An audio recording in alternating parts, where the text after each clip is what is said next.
أنيوسيو يوروبون. مثل ما شفتوا بعنوان الفيديو، شلون تكسبين أجر وأنت تنظفين. طبعا ماكو بنية عراقية أو بنية من أي دول العالم هاي كلها ما تنظف أكيد، خاصة بالعطلة.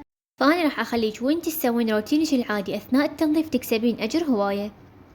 أولا الحمد على كل ماعون انت تغسليه وانت تليفيه الحمد لله الحمد لله الحمد لله الحمد لله، وانت تشطفيه الحمد لله الحمد لله الحمد لله. راح تخلصين كل المواعين وانت ما تدرين كمية الأجر اللي انت جايتك.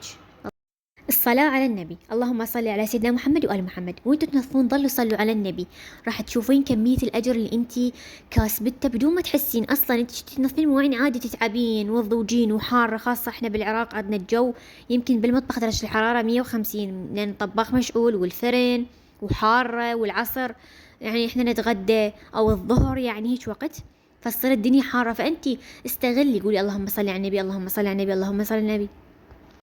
الدعاء، إن كنتي طالبة سادس علمي أو طالب سادس أدبي أو أي مرحلة، حتى لو كنتي سادس ابتدائي، ادعي الله يوفقني إن شاء الله أطلع من الأوائل. إذا أنت طموحك تطلعي من الأوائل يا ربي أنجح، اللهم وفقني بهذا العام الدراسي الجديد، الله يحفظ أهلي، الله يحفظ خواتي، اللهم طول بعمر والدي، اللهم طول عمر والدتي. ادعوا.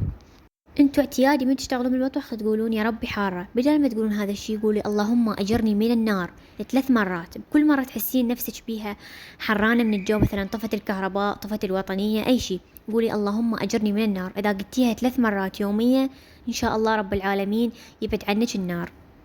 وهذا الفيديو شاركوه ودزوه لأمكم، لأن أكثر شخص يتعب بالبيت ويشتغل هي الأم، لذلك شيروا لها هذا الفيديو حتى تستفاد وتكسب أجر أثناء التنظيف، حتى تقول هم زين استفاديتوا من التليفونات اللي عامية عيونكم.